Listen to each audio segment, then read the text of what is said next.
আজকে আমরা দুই অঙ্কের সংখ্যার পূরণ কিভাবে করব লক্ষ্য করুন। এখানে 35 × 35 যদি এককের ঘরে 5 থাকে তখন আমরা এই পূরণগুলি সহজে কিভাবে করি লক্ষ্য করুন। দশকের ঘরে কিন্তু একই সংখ্যা রয়েছে 3 3 অর্থাৎ সেম। এখানে এককের ঘরের দুইটি যোগফল 10, ঠিক আছে। এক্ষেত্রে আমরা কিভাবে এটিকে করব লক্ষ্য করুন। আমরা এই 5 5 গুণ 25 লিখে দেব। এই এককের ঘরের 5, এখানেও এককের ঘরে 5, তাই 5 5 গুণ 25 লিখে দিলাম। এখন কি করব লক্ষ্য করুন, এখানে 3 আছে, 3-এর পরে আমরা কি পাই? 4 পাই। তো 3 4 গুণ কত হয়ে যাবে? 12 হয়ে যাবে। এখানে আমরা 12 লিখে দেব। এটি কিন্তু আমাদের 35 এবং 35-এর পূরণফল। কি এখন আমি আরেকটি টাইপ দেখাচ্ছি লক্ষ্য করুন। 45 স্কোয়ার 45 স্কোয়ার যদি আমরা করি তখন আমরা কিভাবে করব? একই প্রসিডিউর। এখানে 45 স্কোয়ার মিন্স 45 × 45।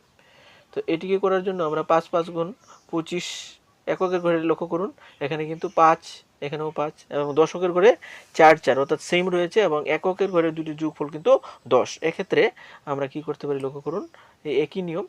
এখানে 5 5 গুণ এই এককের ঘরের 5 5 গুণ 25 হয়ে যাবে এবং এই 4 4 গুণ কত হবে?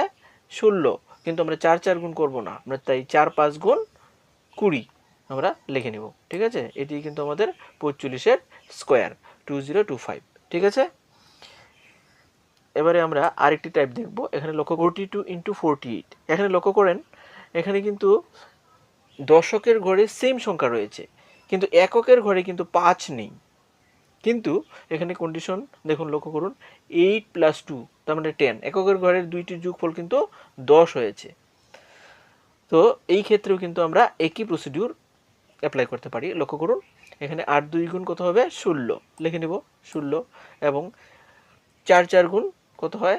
16 হয়। কিন্তু না, আমরা 4 4 গুণ 16 লিখব না, আমরা 4 5 গুণ 20 লিখব, ঠিক আছে। 42 × 48 মিন্স 2016 হয়ে গেল। এবারে লক্ষ্য করুন, আমরা আরেকটি টাইপ শিখব। এই পূরণটি আমরা কিভাবে করব। এখানে দেখুন, এককের ঘরে কিন্তু সেম সংখ্যা রয়েছে, ঠিক আছে, এবং দশকের ঘরের দুটি যোগফল, দশকের ঘরের সংখ্যা দুটি যোগফল কিন্তু 10। এখানে পূরণটি আমরা কিভাবে করব? এটিকে করার জন্য ছোট্ট একটি কাজ আমাদের করতে হবে। লক্ষ্য করুন, এই 2 2 গুণ কত হয়? 4 লিখে নেব। 4 কিন্তু লিখলে হবে না, আমরা একটা 2 ডিজিট নাম্বার লিখতে হবে, সেই জন্য এখানে 04 লিখে নেব, ঠিক আছে। এখন এই 4 আর 6, 4 6 কত হয়? 24, ঠিক আছে। আর এই 2 একটি অ্যাড করে নিতে হবে, তখন কি হয়ে যাবে? 26 হয়ে যাবে। তো 4 6 গুণ 24 আর এই 2 আমরা অ্যাড করে নিব। এখানে যত থাকবে, এককের ঘরে যত থাকবে সেটিকে আমরা অ্যাড করে নেব। তো 24 আর 2 26। তো 42 এবং 62কে পূরণ করলে আমরা পাবো 2604। এভাবে কিন্তু আমরা অতি সহজে শর্ট ট্রিক্স ব্যবহার করে পূরণ ফলগুলি করে নিতে পারি। আশা করি সবাই বুঝতে পেরেছেন। ধন্যবাদ থাকলো।